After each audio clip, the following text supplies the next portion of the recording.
This is the Morgan Plus 6. I think I drove it when it first launched, which was 2019. Morgan don't really make many new cars, so when they do, you're curious, or I am, because so few modern cars are genuinely exciting. Now, when this came out, it was radical for a Morgan, very radical. It used a BMW straight six turbo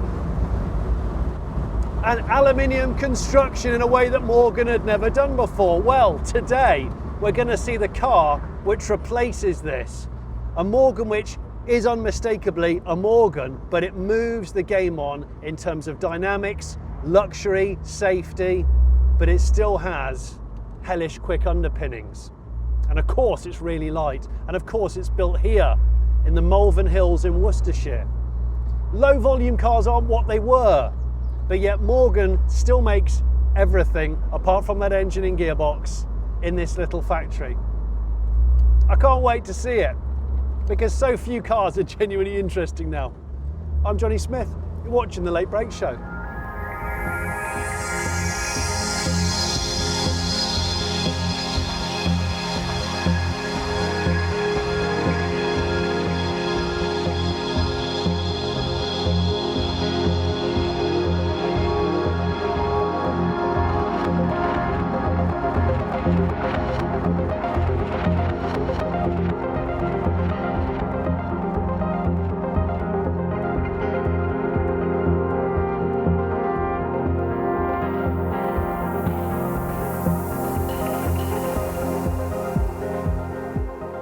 This is the replacement for the car I've just driven in, the Plus 6, right?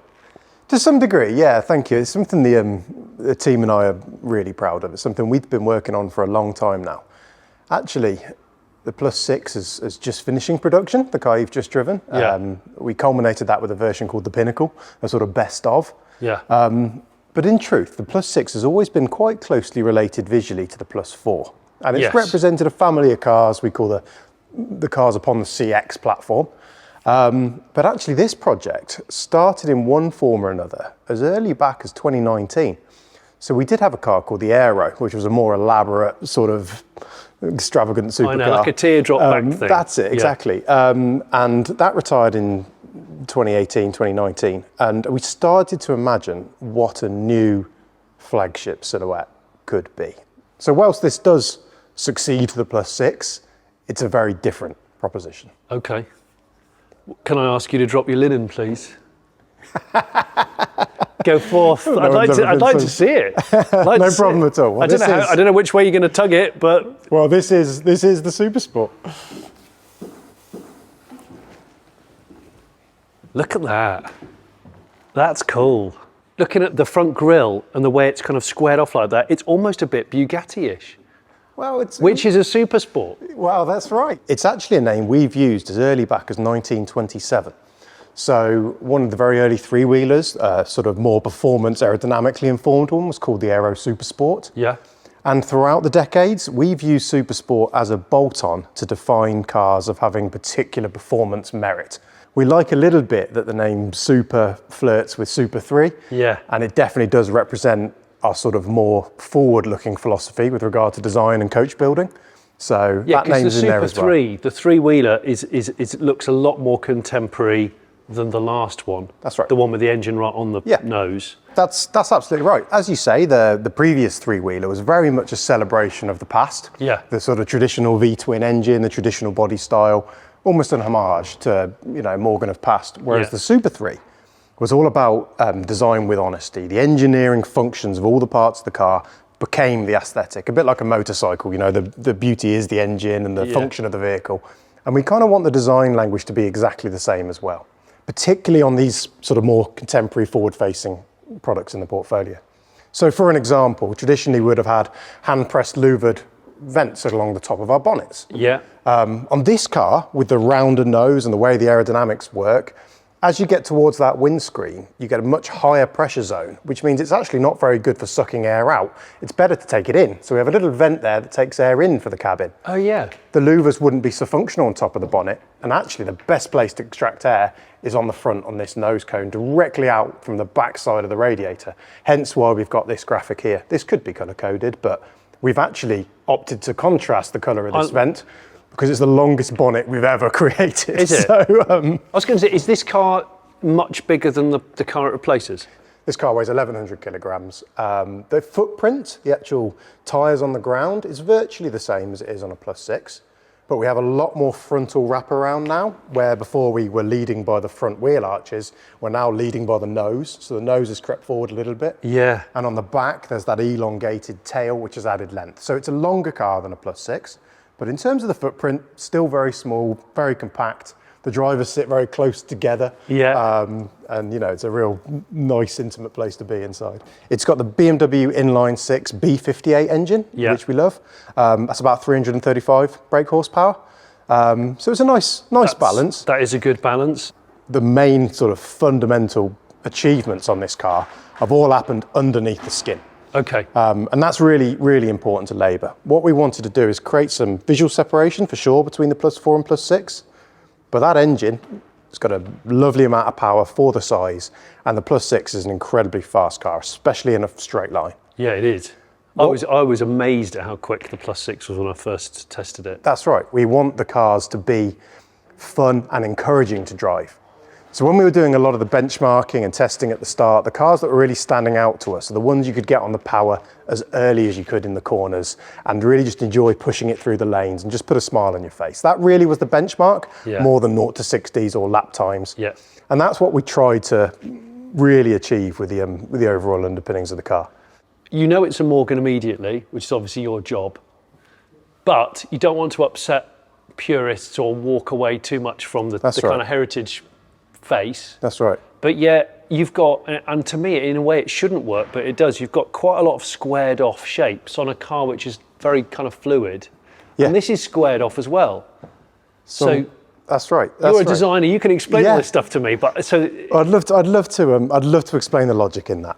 It's as you said, there is a delicate proposition there with reinventing a Morgan or evolving a Morgan. Yeah. Because we have so much history, so much tradition.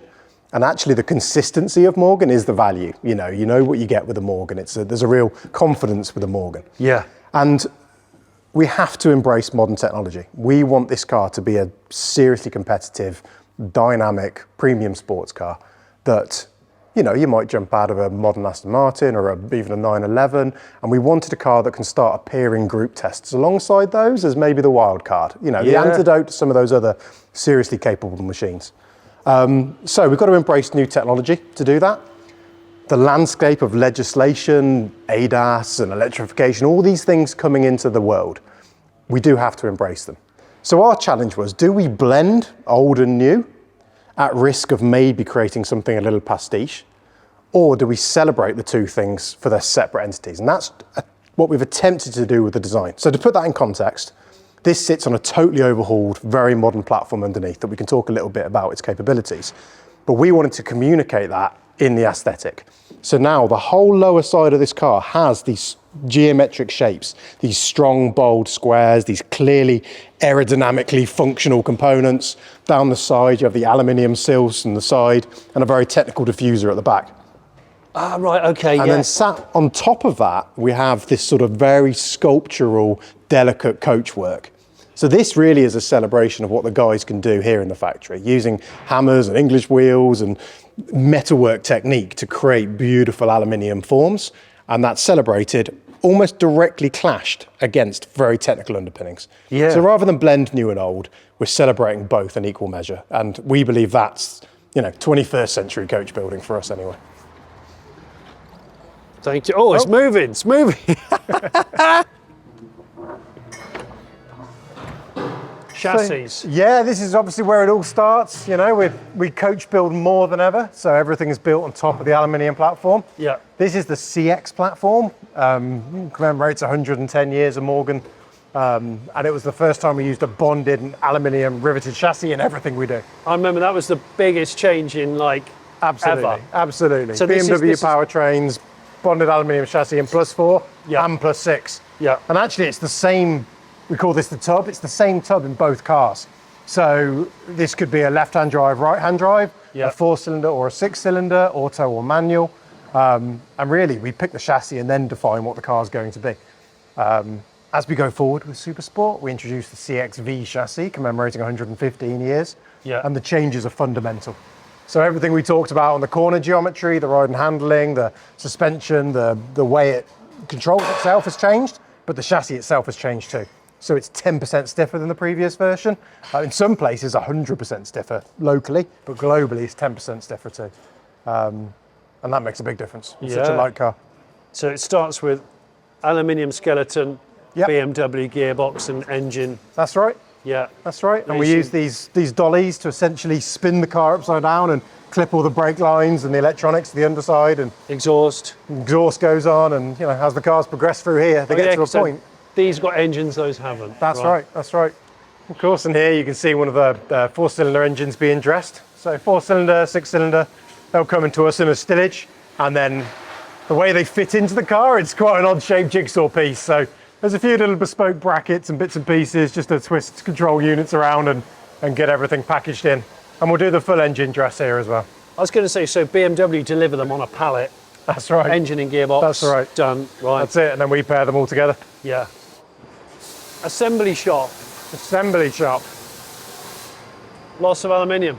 Lots of aluminium. So here the bodies are meeting that chassis for the first time. Right. The aluminium's been hand beaten on top of the wooden frame, and that's dropped down to the center of the car. The wings come on from the side, the nose on the front, and as ever, the missing piece of the puzzle is essentially the bonnet. So every bonnet is scribed to fit every car individually. And that's essentially where we absorb all the different tolerances of the panels coming together. With the bonnet? With the bonnet. Is it? So as you can see, we are actually building SuperSport now, despite it not being quite launched, and we're actually doing it in plain sight. I'm not quite sure these should be on show as they are, with the tours walking around. Of course, you have tours every day, don't you? Every day. And the whole place is open for public eyes. So 30,000 visitors a year wandering around. But, right. So yeah, these are essentially SuperSport wings. Yeah. So portions of these are pre-pressed into shape, but there's still an excessive amount of hand finishing. So all the returns around the edges of the panels. You can see here the extensive welding. Yeah. This area here that's been linished back, that's actually where two panels have been welded together and you can't even really see the joint. But a huge amount of handwork. And in fact, as a business in general, we're bringing in more and more in-house now, much more of the aluminium work. Oh, yeah. Just to retain those skills, you know, and ultimately retain margin too. But it's such a big part of what we do. We're really investing in that here. Biggest front wings on any brand new car? I'd say so. I would say right now, yeah. And here we can see discreetly tucked away a SuperSport frame getting dropped down on top of a tub. Right, okay, okay. So this is done in secret? Top secret. Top secret. So that there, that's not a customer chassis? No, I'd certainly hope not. No, this is a slave tub that we use to just prepare the frames on. We couldn't have done that 10 years ago. That consistency and quality and repeatability is enabling us to use things like slave tubs to make bodies. Right. Brilliant. This is really different. Big old back window. Do you know what it reminds me of? It reminds me of this and the kind of tail, which we'll talk about in a minute. It's almost a bit Jensen Interceptor-y. Yes. But I've just noticed that vent you talked about before. There's another one down there. That's and it's really fluid. It's beautiful. Instead of having, this is a really good area to extract air from outside the engine bay. As the air flies over this car and is detached from the vehicle, you can pull air through. And rather than styling in a vent and putting a decorative embellisher on there, we decided that when these bonnets close, they meet the body and the vent is created. So what that gives you is no additional extra parts or clutter or bits that could date maybe. We're trying to keep the car as timeless as we can. I wasn't sure what to expect today, because it's not an easy job to reinterpret this thing, but looking at these wheels, they're ace. What size are these? So they're 19-inch wheels. Yeah, they're 19-inch wheels. Starting with the tyres originally. We tested lots of different tyres for this car. Yeah. We've opted for these Pilot Sport 5s because of the feel that they give you. as you well know, in a Morgan, your hip, your H point, where you're sat in the car is almost directly in line with the front of the back wheels. So every little lateral movement you really feel through the seat of your pants. You do. And we wanted a tyre that let go very progressively and gave the maximum amount of feedback to the driver.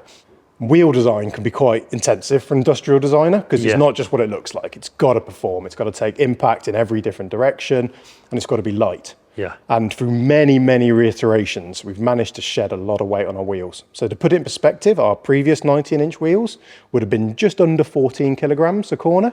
These are just over 9.7 kilograms. So huge saving and unsprung weight around the vehicle. Wow, okay.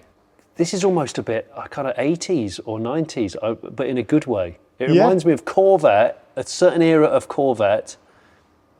And it reminds me of a Renault 19 16 valve, which sounds very specific. It's actually one of the coolest wheels that I think ever made, and I think they're made by Speedline. But they look really similar to this. That's cool. But we know our wheels are also made by Speedline. We work really closely with Speedline, but everything's unique design for us when it comes to wheels. Talk to me about this, and like what does the roof come off? Does it not? Okay, so that's a really great point to get at. We've obviously addressed the proportions of the vehicle. One of the best things a designer can do to help performance is address the aerodynamics. Yeah. And actually, by lifting some volume up behind these front wheels, and by lifting up and elongating the tail of the Morgan, we really control the way the air detaches from the surface of the car. So when this panel falls off quite fast and quite abruptly, the air detaches quite sporadically, creates a lot of low pressure, and essentially drags the car back into it. It's why it's called drag. Yeah. And by lifting this, we can really control the way the air departs the body. And exactly the same goes for the roof. So in technical terms, we call the centre line of a vehicle a Y0 line. It's on the Y plane, it's zero down the centre. And we wanted that Y0 line to just be extended in every direction, which gives the added benefit of a lot more interior cabin space. And this is actually, with the exception of one car we made in the 60s, this is the first piece of curved glass, because we always have a flat windscreen. Of course. So eventually, after 115 years, we finally got curved glass, and we decided to put it on the back, not the front. So here we go. This is a CXV chassis, one of the, the very first few that are going through production. The complete rolling chassis is now running and built. And this probably is going to be expecting its first pairing with its final body soon. That's cool. Yeah, only a week or so away from being a complete car, would you believe? This looks so much more advanced than the Morgans I've remembered over the years. Yeah. When you look at the suspension and the obviously the aluminium construction and everything, but and I guess the complexity of the loom and that's it. Everyone knows Morgan, but many don't know Morgan. When you realise not this generation of Morgan, the level of engineering and capability underneath these cars nowadays, but still with all the tradition and charm of making things by hand. Yeah, this is great. Can't believe they're letting me do this, frankly.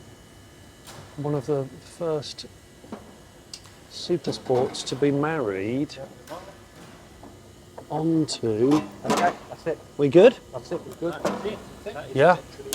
It'll drop all onto the frame. You got the job. Brilliant. So hang on, you can't have made many of these.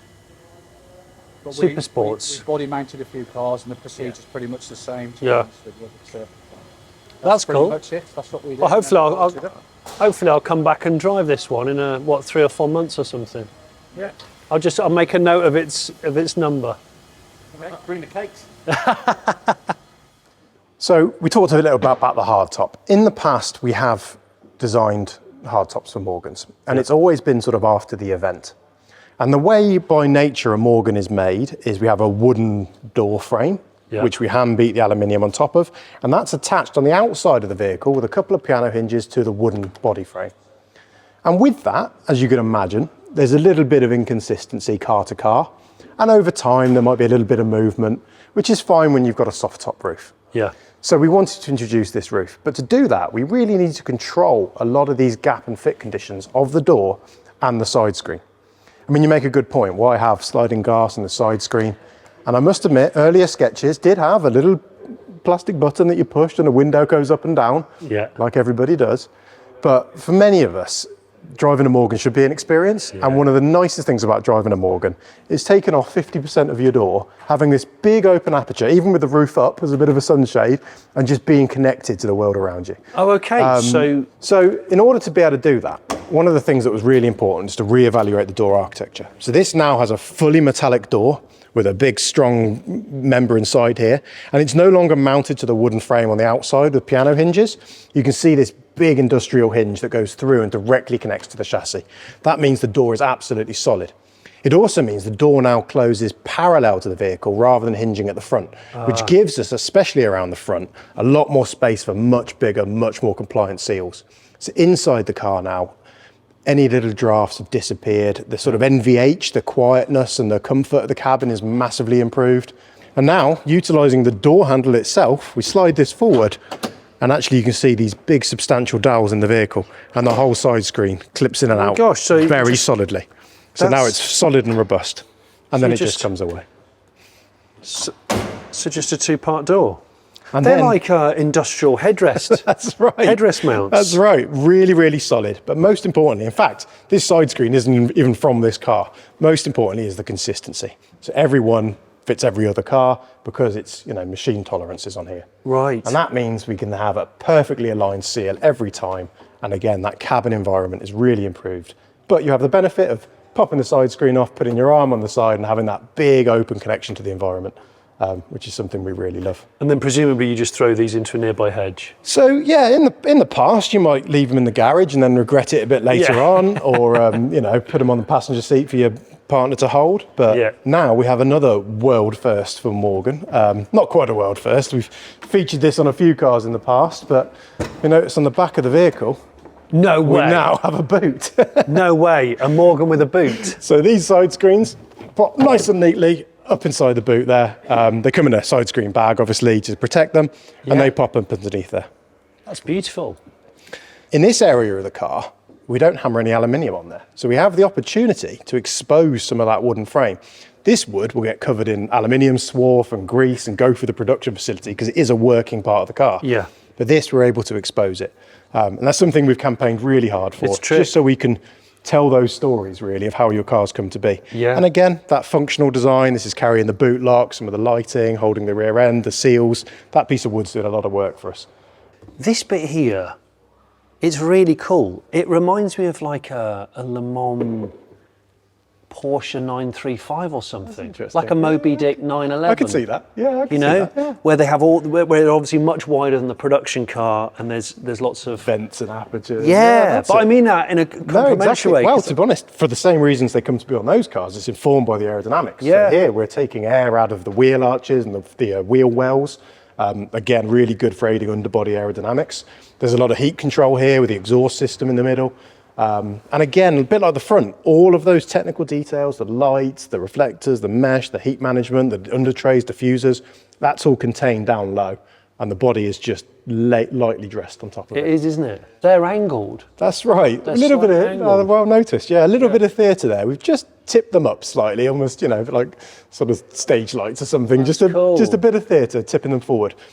This is quite impressive, These are interesting devices. These are blacked out on this car. And again, looking at the sort of mid-century 60s, 70s cars, especially in the UK, you'd have what was called overriders, these sort of chrome bananas that would carry luggage racks and act as low-impact nudge protection. Yeah. So these overriders can be in polished. So if you wanted everything here polished and traditional, you could do, or blacked out.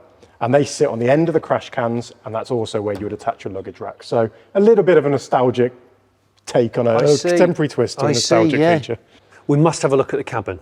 Absolutely. Because that is very, very different. So this is like the plushest I've seen a Morgan interior, I'm going to say. I mean, it's stepping things up significantly. Also, I'm very pleased to see a manual handbrake. Yes. Because it's got to be one of the last new cars with a manual handbrake. Absolutely. Definitely a mechanical handbrake, and as many mechanical interfaces as possible. You see the door handles, the sort of rifle bolt style door handles we've got, saddle leather touch points where you're engaging with the car. And all those little interfaces are quite a big part of what we study, really. In terms of the interior, you know, again, everything's new, from the interior mirrors and all the switch gear and the little details like that. New steering wheel now with a solid cast aluminium centre boss. So when you touch it, it's not a plastic part painted silver, it is cold to the touch. On the dials, these dials are actually all handmade to our design by UK manufacturers, Smith styles, or what they are now today. Who have been in the game for many years, exactly. And we've really enjoyed that project. So we've developed our own dials with edge lighting. So again, a bit of a nostalgic touch. The face of the dial is cupped. So as the light hits it, it just diffuses softly and you get a really nice feedback. It's almost like a nice watch. On the side here, you can see the shape of it. That's it. There's a real depth to the gauges. That's it. Neat. Below those, you've got 2 rotary knobs. In the past, we've had 2 rotary knobs, one for heater speed and one for heater temperature. Yeah. Now they're all combined into one. So all of your HVAC controls are done on one. You push, click, and you turn to get your various different climate. On the other one, you can control things like skipping music tracks, changing volume, answering and cancelling phone calls. And there's a full overhaul to the infotainment system. So we work really closely with Sennheiser in Germany, who help us calibrate the environment. We actually use these very clever actuators that sit on the back of the aluminium dashboard and turn this into what they call a sort of sound stage, which really controls some of the mid frequencies. There's a subwoofers on the back parcel shelf, the subwoofers, and there's uprated hardware everywhere else. So you've basically got surround sound. We've got really, really good high fidelity sound. And I mentioned the cooling. So in the center, you'll see this little vent just below the gear stick. That's not for drainage when it rains. That is actually a series of microphones. And they use a clever algorithm and beam forming technology to dictate and depict who is talking, focus the microphone audio towards there, but also to cancel out ambient wind noise. And our objective here was quite simple: roof down, on the motorway, crystal clear conversation. Really? So we've got all of that audio calling now. So this is like £100,000, this car, is that right? Yes, so this would be at about 102,000, that's including tax, you know, to give that some perspective, an outgoing plus 6 finished at around 97,000. So okay. A marginal increase in price, but not as serious as a lot of other manufacturers have upped their prices by. No, that's right. Okay. You know, we like to think of Morgan as, you know, attainable to a degree. This is a car we do want people to buy and enjoy, not just to sit in some collection somewhere. So, you know, it's important to get that price point just right for us, really. And upping the quality like we see it, and obviously trying to make it more contemporary, stiffer, safer, with a boot. Who is buying these now, or who do you want to buy these cars? Well, we've been really grateful for a very strong initial reception. So we've shown a few people the car, and you know we've managed to put a lot of cars into build already. Yeah, we're doing things a little bit backward. We've actually started production of this car prior to when we pull the sheets off. That is unusual, and that means that when the sheets pull off, you can very quickly get to your local dealership, test drive a car. There's cars available straight away to start experiencing. Yeah. But more importantly, there's cars amongst the Morgan community. But we are seeing from those initial sort of pre-sales a lot of new to brand customers, and they're coming out of a Porsche or an Aston Martin, and they want to have something a little bit different, and they've fallen in love with everything they see about Morgan. Yeah. But maybe slightly compromised luggage space, a lack of connectivity. You've got a very powerful car that does take a lot of concentration, and now with all these changes to the compliance of the car, there's a lot more wheel travel. There's clever things like hub recession that just manage its nervousness coming out of corners. You can put the power on so much easier. It's more compliant, it's smoother. You've got the connectivity we talked about with the phone and the audio, luggage space. It's just now starting to become a real viable, third, if not second car in the family, or the only sports car in the family. And that does open up quite a new audience and new buyers for us. It's cool for me to be able to look at this now with the cloth being tugged off it, half an hour ago, and they're building them just sort of a couple of walls away in there, and we can see what this looks like under the skin, which is something that I always try and do on this show. Yeah. So that's a +6. I know what that is because I've just driven one. Refresh my memory. Yeah, so that's one of the very last few that we'll see coming through the factory at the moment. It was a Pinnacle edition. Which actually, interestingly, Pinnacle is the name of one of the Malvern hills that look over the factory. One of the peaks is called Pinnacle. Okay. The peak next to it is called Midsummer. So there's a little bit of a nomenclature strategy going on there. Right. So we're in full swing with Midsummers now. We've sold 50 cars. We've built about half of those so far. Yeah. Every car is entirely different, so we'll sit and discuss specifications and share renderings and discuss how the customers would like their cars presented. And then each one is put together here, but no two are alike, as you can see. It's a wild looking thing. Those screens and that wood wraparound. Yeah. Cockpits, it's so cool. Yeah, and then here we have +4s, common sight at Morgan since, 1936, the classic Morgan. What I quite like is now +6 is leaving us, and that was quite visually similar. Yeah. And SuperSports is clearly more contemporary. Yeah. SuperSport is clearly more contemporary. This now has almost become a bit bolder. It is the iconic, classic, traditional Morgan, and it is. Yeah, the OG. Yeah, it is the OG Morgan, isn't it? And this particular car, you'll notice, it's got a slightly different fuel filler on the back. That's because this car is destined for the States. So just towards the end of last year, we finally had approvals to sell four-wheeled Morgans back in America again. So the first time in how many years? Oh, a decade, really. Right, okay. So that's really, really big news for us, and that's filled the order book for this year. Yeah. That's great. And of course, no two cars alike. No. I can't work out whether it's me getting a little bit older or whether or not Morgan is evolving and getting better, or it could be a combination of the two. I mean, obviously I am getting older. But the thing I've noticed is so many manufacturers now, big manufacturers, car manufacturers who have been making interesting drivers' cars for many, many years, have almost got to the point where they've either forgotten what is a priority and driving pleasure is not the priority, and let safety and luxury and tech overtake the purity of it. So maybe the future of interesting driving cars isn't just like loads of power and top speed.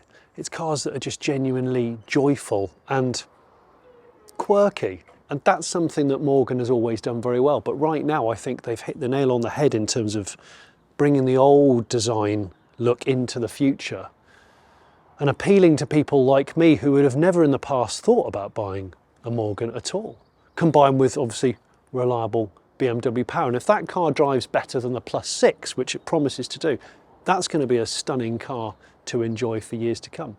But I'd like to know what you think. Let me know in the comments. And if you haven't already subscribed to The Late Break Show, I'd love you to subscribe. Thanks for watching.